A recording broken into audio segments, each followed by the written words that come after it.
Morning all, Q&A time again. Right, what we're going to say today. Right, firstly, should go okay.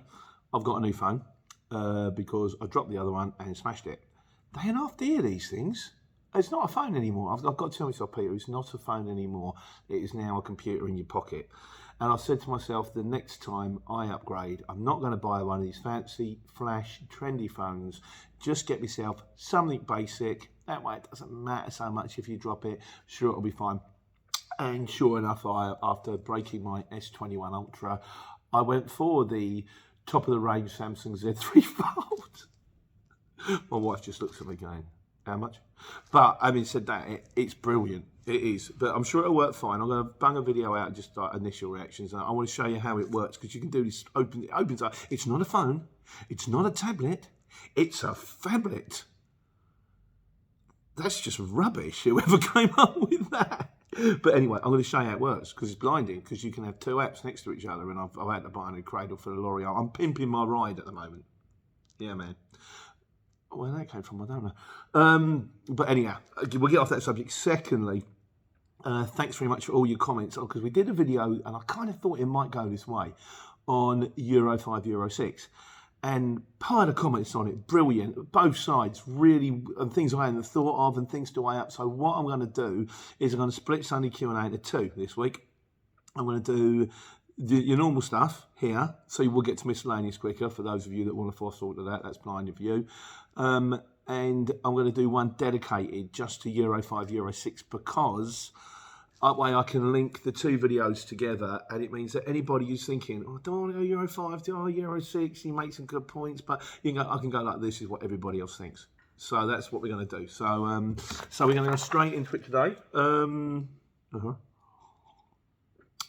introduction, I like this, from Mad Maestro, who's actually done the criteria for being a courier driver. You know, like 10 points. Oh, there was one in my book, but it was from Bob Hoskins, 10 Things You Want to Know in Life. It's fantastic. You can Google it, or you can buy the book, of course, which is really good. But criteria for being a decent courier driver. 1, loves waiting. well, tolerance is key. 2, sees the bright side of everything. 3, doesn't mind a good traffic jam. I'm looking at the M25, M60, M6, M4. Doesn't mind eating food-to-way food or army ration packs on the move. 5, can hold going to the toilet for 3 days. Not good for you. 6, loves a good CX deal. Nice being in the right place at the right time. 7, loves a nice return home price load. 8, doesn't mind working early mornings and then late into the evening, stroke nights. 9, 0 social life or avoiding the missus stroke kids is a bonus. And number 10, loves the open road and being his own boss to a degree. You're only your own boss. You only boss is the green and how much you need to make. So, but I thought that was really quite cool. I think there's some solid points on there and some quite humorous ones too. So Mad Maestro, thanks very much for the comment. Love to see you on the channel. Also, question out to you guys. Tiffy So Cornwall says, Pete, please, can you make some more Life on the Road videos? Because he says, I'm sure that's what the people would like to see. Guys, do you want to see some more Life on the Road videos? Yes or no? It's a straight answer. The truth of the matter is, Tiffy, a lot of my days are fairly mundane. You know, they kind of, but then having said that, there's mundane, isn't there? And the problem is also, and it takes a long time to shoot those videos because you have to whack them all together, but that's all right, that's fine, I can do that. And the thing is, you don't know at the start of the day whether it's going to be something wow or something terrible, or just like, yeah, pick up some pallets, drive it here, drop them off, pick up some pallets, drive it here, drop them off. But I'll bear that in mind, mate. I will. I'll see what we can do. See if we can whiz up a few more. Yeah, if you like, if you guys want to see, just give me a yes, and I'll see what I can do. And finally, we are on it. So Pete, where do you get your retro t-shirts from? Quint Shark Fishing. Come on, that one's easy. That's shark fishing. I mean, the clue's there, isn't it? Really, it's a film about 3 men that go on a boat trip. They drink, they laugh, they sing, and they exchange stories. One of them learns macrame. I've done a video on this. It's a firm called Last Exit to Nowhere. My cousin Daniel is a cameraman, got me in on these, and it's an English firm, and they're not massive, but they're not retro t-shirts per se. They're more like, what they do is they take a part of the movie, like a really obscure part of the movie, like the bar that they drink in, or the name of the spaceship, or I don't know, like in Blade Runner, it's the Chinese that he's eating at when the ship lands at the beginning, and they do that on a t-shirt, which I think is quite amusing and quite clever, like, you know, so. But yeah, it's called Last Exit Nowhere. I highly recommend it. Good t-shirts.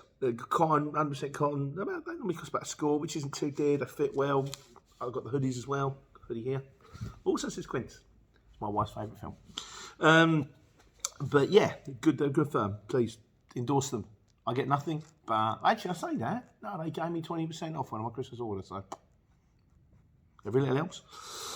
Right, so this week, going to do a bit more on a speed awareness course, because I went on that speed awareness course 2 weeks ago and we got some more responses to it. So, yeah, I thought we'll follow up on that one. David Johnson says, okay, head above the parapet now. I ain't that old, although I look it. I used to present the courses. David, I've got nothing against the people that present these courses. I mean, I've been on them before. The first one I went on, there was 2 of them. One of them was quite a card. It was quite funny. It was almost like, you know, it was very laid back attitude. He said, look, we're going to tell you what to do. If you don't want to do it, don't do it. It makes no difference to me. I ain't the one getting the points. And I think I always like it when people don't give the hard sell. If someone says, this is brilliant, it's fantastic, you must take it, it's fantastic, it's brilliant, you go, what's wrong with it? If someone says, here it is, buy it if you like, don't if you don't, you're like, oh. My mate Bradley used to have a thing. He used to do the Argos returns on the market. And people would, like kettles, edge trimmers, all that kind of stuff. And people would come up to him and go, does it work? And he used to go, no. And then they'd look at him blankly and then buy it. I imagine it's like the blank look was a time enough for him to actually decipher in the head that I've just asked a really stupid question, feel silly, and then buy the kettle. But yeah, no, I've got no problem with you guys. The guy I had, like I say, he tried his hardest. He wasn't a natural. Fair play to him, like, you know, everyone's got a living. Hong Kong Ferry says nobody wants to do speed awareness courses, but it's the lesser of 2 evils. Pay the fee or pay more insurance for the next 5 years. Yeah, that's it. And you get, like I say, you get re-educated as well. Although I've got to say this time, disappointingly, it was a little bit like revision. I'm like, yeah.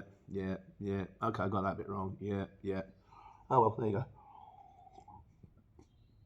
HGV Matt says, I drive an Arctic and have to go in and around London. We've done a lot of this on London, you know, because it's not just the speed, it's also the box junctions, it's the red light cameras, it's the, you're not the wrong lane, all this kind of stuff.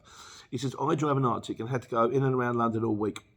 3 times I had cars cut in front of me at the last minute and nick the gap I needed to avoid being in a box junction. Now, I've done that before. You know your box junction's clear, so you're going ahead, and just as you're halfway through the box junction, the geezer comes out from the left and whips in and you're like, brilliant. So if those lights change now, my back end is hanging in the box junction, and that's £60 fine, £80 fine for me. But he said, I always save dash cam footage with some evidence. Probably wouldn't help the case though, it drives you all mad. Yeah, we had a problem this week. We haven't got dash cam footage because we haven't got dash cam. Not yet anyway. There was a shutdown on the M25 and one of our drivers, who's in a Euro 5, got diverted into London. 500 quid. For driving into London without like the DVS and everything ahead of time. But we're going to have to say, look, the M25 was shut, he followed diversion. I don't know if we'll win or not, I'll let you know. 500 quid, that's like a day wiped out. M4 Productions. A high peak, great video. Thanks, M4. Totally agree with all these box junctions and cameras, right, left turn signs. He's the same kind of thing. Like he said, I take my hats off to the day drivers as an agency driver myself, strictly doing nights, preferably M40 and M1 runs as far out of London as I can and come back when everyone's asleep. I spoke to someone else about this during the week. And I said, the thing about London, he said, you want to work late? I said, well, there's not that much work on exchange late. I said, but the thing about London, it was my mate Franz had to do he did the COVID testing in London. He said, I was sitting there at 10 o'clock at night and I had to pick up at out of Brighton at 11. So you're about to do the next one on the box set and you realise you've got to go to work. He said, but the thing is, it's all clear. The roads are clear. And London by night is beautiful. I remember I was one time when I was in a Luton van, I was coming up by St Paul's and it was a clear night sky about, 8, 9 o'clock at night. So it must have been in the winter. Full moon over St Paul's. And I was like, That's just magical. That's just lovely. And you do get to see magical sights. I've said that before. It's not always where you expect they were. Well, my Ham said that St Paul's is pretty impressive, isn't it? But you see some rubbish ones too. Ron White says when the overhead variable speed, because like they've got speed cameras on the motorway, when the overhead variable speed sign changed, you get less than 1 minute before the cameras become live. You get 1 minute before the cameras come live again. So what he's saying is, if it flicks from 50 to 40 and you pass it at 50, you can't get done because it's just flicked over. It's be the people that are like 500 yards back that have got to face it, and they can see the sign, so they should slow down.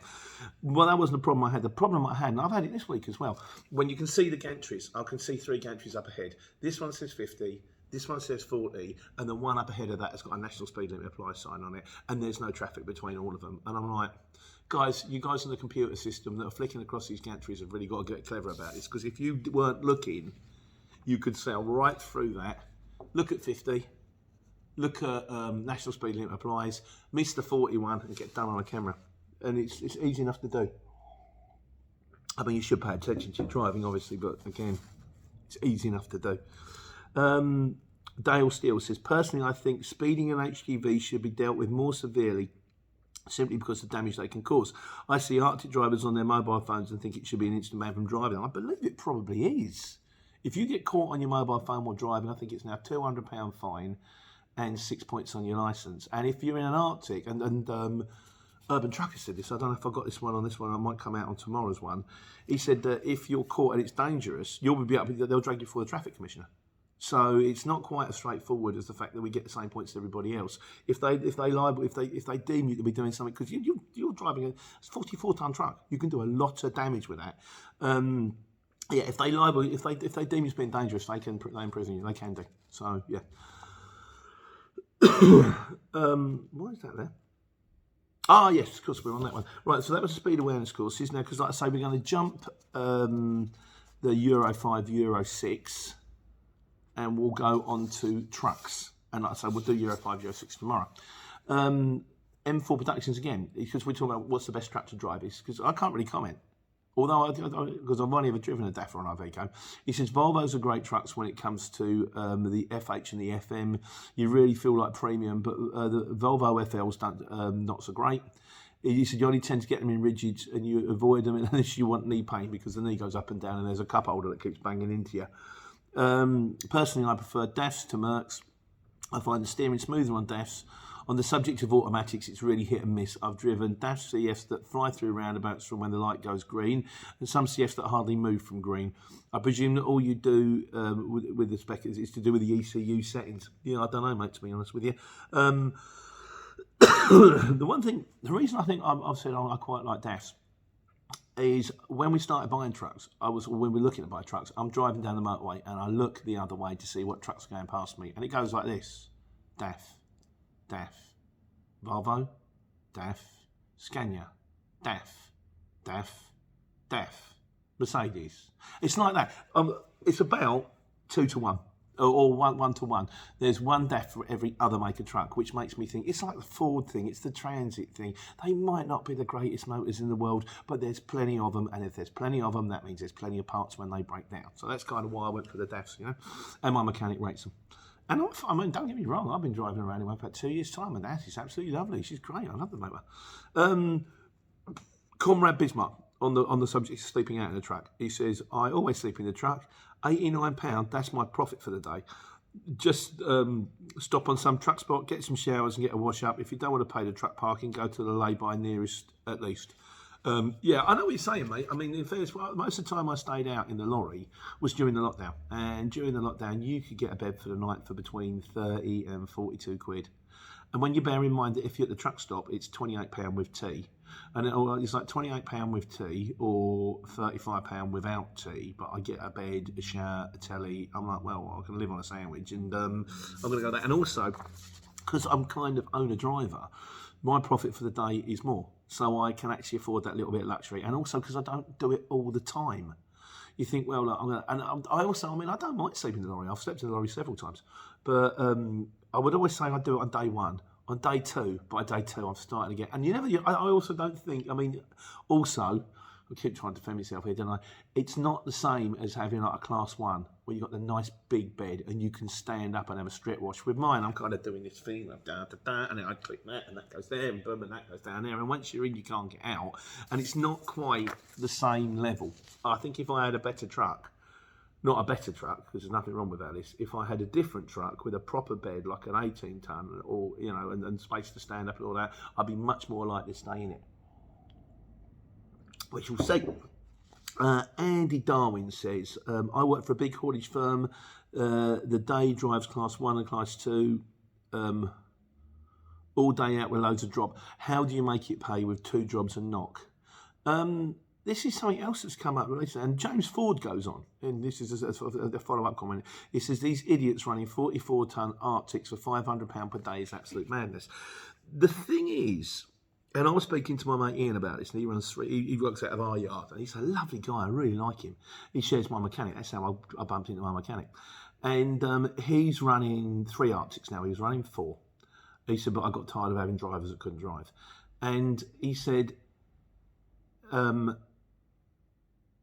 he told me what he's making, and I kind of went, really? And they don't make that much. I think for shipping a trailer, you probably get, as I understand, I could be wrong here, I normally am, between 500 and 700 quid for moving a trailer. So he said, the thing is, and I get this, because sometimes I do it in my lorry, so you don't get the, you don't get the thing.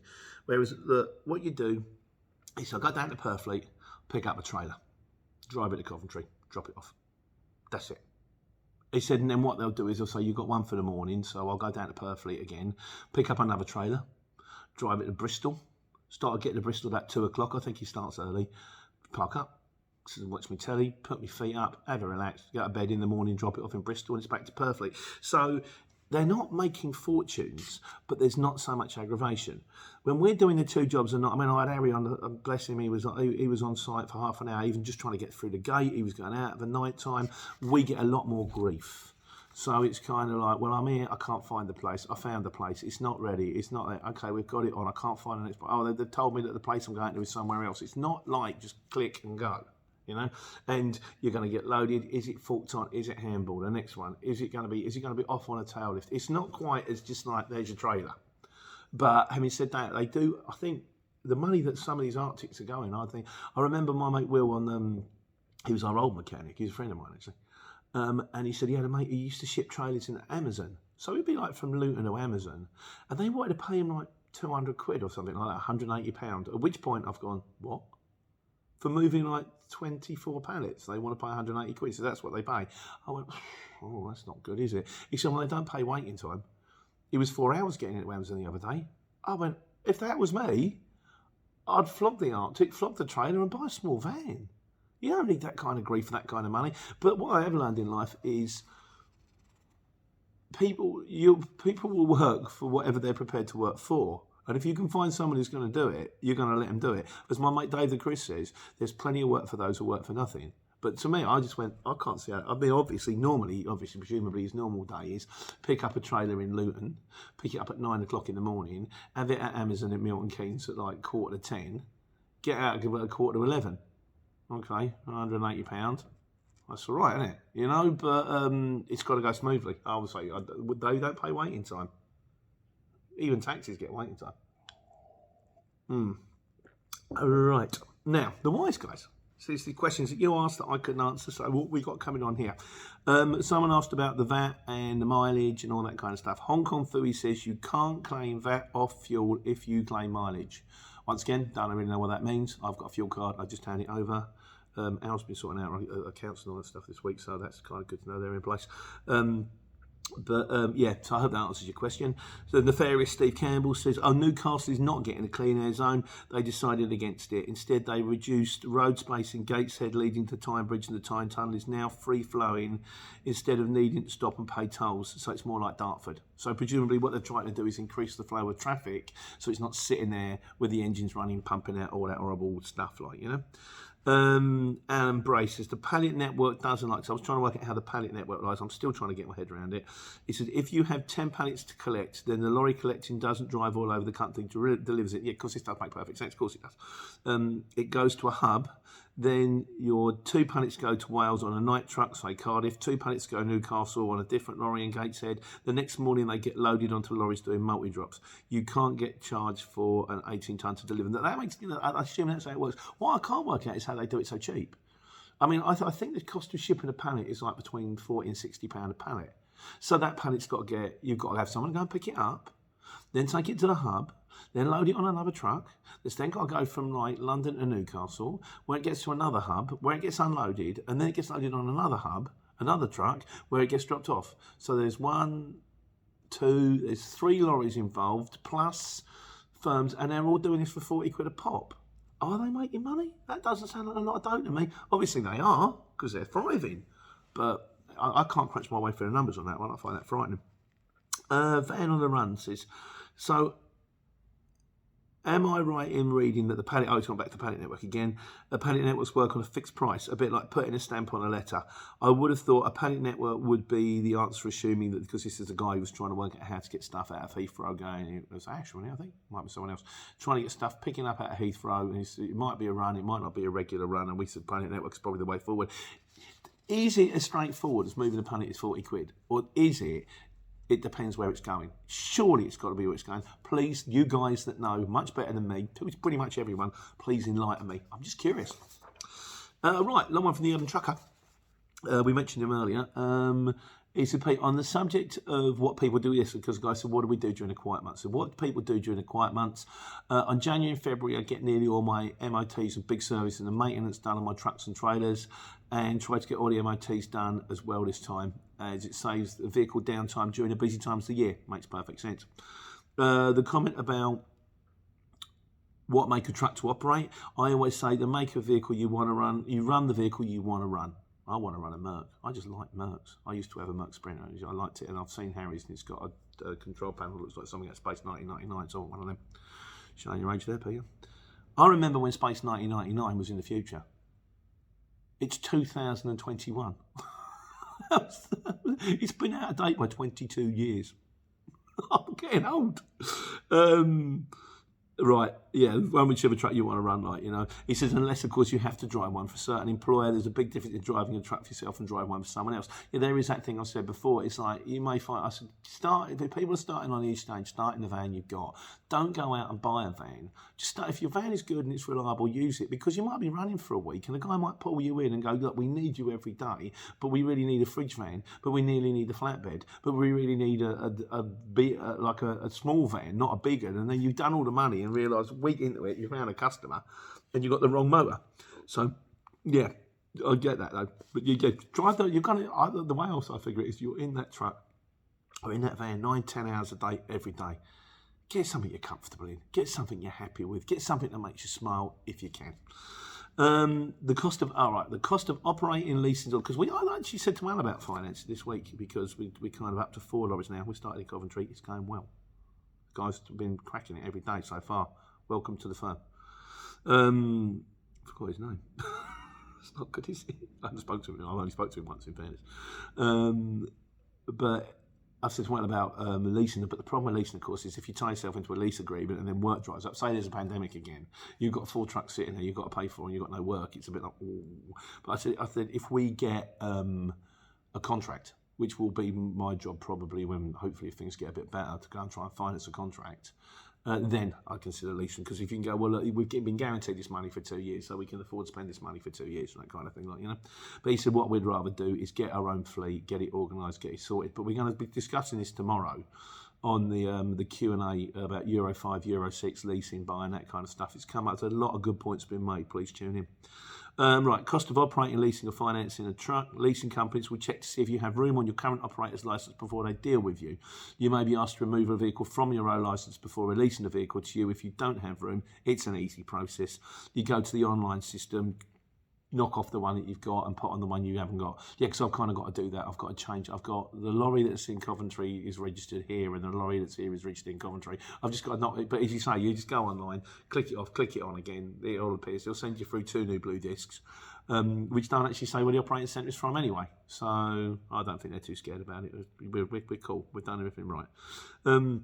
And as for the question asked about HGV licence holders, now I did mention this earlier about driving offences and endorsements. If your offence is deemed to be serious enough, you may be asked to a hearing in front of the Traffic Commissioner to explain yourself for your actions. The Traffic Commissioner has the right to impose a ban on your vocational part of your driving licence, the HGV bit, as long as they seem fit. So be warned, people. So yeah, what Dean, what's his name? Dean. Dean Steele, Dale Steele said earlier on, yeah, you can be, well, you can lose your licence to drive a lorry, so. Best not to. I've got a nice big cradle for my phone now, which incidentally, something else I've got to do. Changes to the highway code this week, be careful. There's a lot, it's all to do with like the rights of right away for pedestrians, rights away for horses, rights away for cyclists, which we kind of should know anyway. But there's also, they're getting a bit heavier about the phone thing. You think you're only really allowed to use your phone now in if you're in a drive-through. So if you're stopped in a drive-through and you need to pick up your phone to pay for your McDonald's, you can do that. Otherwise, it's no touchy. No touchy. Let's get it all sorted. Off you go. No touchy. Miscellaneous. Ian Merrick says, have you spotted the highway code coming into effect next Saturday? Yes, I have, Ian. Presumably you told me about it, and then that's how I remembered. This is planned, this show. It's planned. It's meticulously planned. I've rehearsed this for ages. Rubbish. Tajish Patel says, it's more about the highway code.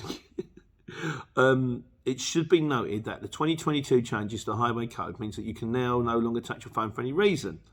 You must use them completely hands-free. Also, recording while driving and taking photos, because it's a big thing people do. I do. I've done it. I've got cameras now. I've got the Osram cameras.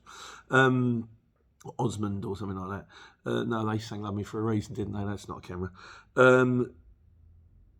Right. Also, recording whilst driving and taking photos is now illegal. These would not be discussed on the speed awareness course, and therefore, unless you've read the latest highway code, you wouldn't know you're using your hands-free to answer your phone is illegal, and therefore the excuse for answering your phone or changing the radio station, missing the speed sign is not valid. The truth of the matter, Tajish, as I understand it, is ignorance is no defence of the law, which means if you turn around and said you didn't know what you was doing is wrong, they go, we don't care. It's still wrong. The fact you didn't know about it ain't my problem. You should know about it.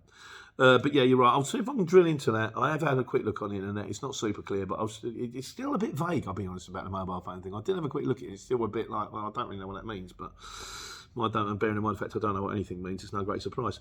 No Name says, an interesting one, Google Maps this week. Oh, a bit of light-hearted banter here. Approaching a roundabout with 3 exits, it told me to take the 4th exit, which basically is one complete tour around the roundabout and then the first exit. Not quite how sure I got myself in such a tangle. A week before on the M6, it sent me down a slip road, which baffled me, but I followed it, then went down a slip road, the other side to integrate back on the M6. I've installed Waze, but not worked out how to get to integrate with the screen in my van, so I've stuck with Google Maps for now. In general, it's brilliant, though. Thinking back to the days before sat-navs and paper maps, can't think how we managed. I would say stick with Waze. I did a big thing about Google or Waze, saying, well, Google's better because it's got speed cameras, and 2 weeks later, went back, or a week later, went back to Waze. It's got a lot of things which I prefer. It still annoys me in the fact that it turns itself off sometimes, but I think I found a way around that with a new phone. 2 apps at the same time. I can see notifications ping up, and I can have a Waze on the other side, and they don't interfere with each other. I'll do your video. I have had that before a few times, though. Sometimes, say for example, you need to go into an industrial estate over there on the other side of a dual carriageway. So you literally go down the roundabout, round the round. Is it like, there's a barrier, so you have to go completely round the roundabout, and then as you're slowly back on yourself, turn left. That can happen. And on the slip roads, particularly down Brackmills, there's one where you have to come off, go round the roundabout, that's in Northampton, Brackmills, and then go round the roundabout and go down the slip road as if you're going back towards, I don't know what that road is, the one that leads towards the M1, and then before you hit it, there's a slip road, off a slip road, which takes you into like a small industrial unit down there. So it does happen. Most of the time, it's a bit like, no, I was actually supposed to come off at the roundabout and go around there, because the place I need to get to is there, the other side of that fence. So now I've got to go down to the next junction again, round, back up. It happens. JRS UK says, hi Pete, how about a video on modern day slavery, which is waiting time on JCP jobs? Don't shout at me, you JCP shippers. I'm just reading this out. He said, I got stitched up at JCB this week, Birmingham to Rochester. Well, I was in Stoke. Anyway, the shipper only pays £12.50 per hour after 30 minutes. I was waiting for an hour and 25 minutes to be loaded, and the drive was an hour and 10 minutes. Not bad. He said, I waited an hour and 25 minutes, not bad for JCB. The job took 4 hours, but because of the way the shipper's waiting time works, I got 0 waiting time. Right, I'm going to put it now. I don't think that's JCB's problem. I think that's the problem with the shipper. Firstly, as soon as the job pings through, I would have turned around to him and gone, right, I've seen the waiting time. That job, JCB, this is my waiting time. Do you agree it? And if they say no, I say, well, I can't do that then. Also, like one of the guys said, if you've done an hour and 25 minutes, just hang on a second, it's going to count. Sorry about that. Yeah, if you've done an hour and 25 minutes, just stay there for another 5 minutes. And the other thing, oh, great. Thank you, Mayhem. The other thing about, just because, you know, an hour and 25 minutes, you don't have to wait a full hour. You can turn up and you say, right, the waiting time is, what do you say? He pays £12.50 per hour after 30 minutes.